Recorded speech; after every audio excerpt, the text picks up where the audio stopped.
I got a chance to explore Westminster's underground secret that has been locked up for years. Only one man holds the key to unlocking this secret escape. Discovery is a passion, and today, I discover Westminster's underground tunnel. As a physical plant director, I carry a certain number of keys that give me access to a variety of locations on campus. In this case, it allows me access to the tunnel. The tunnel has been closed for decades. It's not been opened in the time that I've been here, and I've been here 15 years. The tunnel travels from Brown to Ferg underneath cement where students walk every day. The purpose was to provide some transportation, walking from one building to the other, but also to provide utilities from the central heating plant through Brown into Ferguson. Have current students lost Westminster history with the closing of the tunnel? Probably, if you weren't aware of it. I mean, there's certain physical characteristics to the buildings, I think, that one should be aware of. I think if it was gone, people would at least have some memory of it. I think that's important.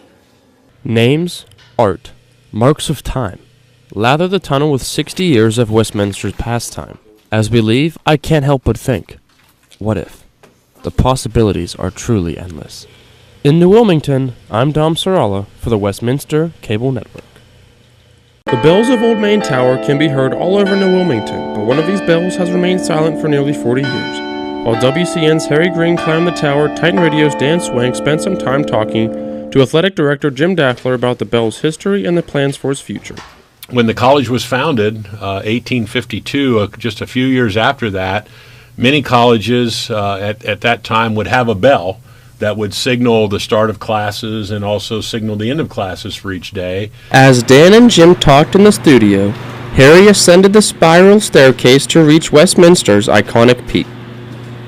I want to say probably in the 70s or to the 80s, the bell fell silent. There had been some deterioration of the support for the bell. I think it was discovered when they were adding some other bells for the carillon that you play, and they saw that, hey, there's some danger here, you shouldn't ring that bell. After standing on top of Westminster, Harry trekked back down to where the bell will soon reside. Move the bell, take it from its current location safely, relocate it. Going to be, at this point it looks like it's going to be on the plaza in front of the field house, the main entrance of the field house. With the hiring of the new head football coach, Scott Benzel, Westminster begins a new tradition.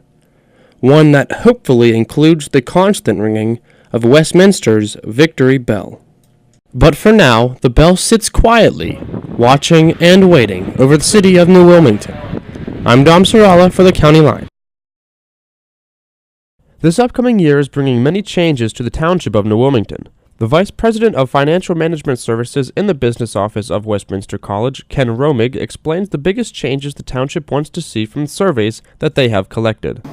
Folks are really, looking for more restaurants. I think that the residents, still want to preserve a fairly quiet town, if you will, but would love to see actually more structured activities.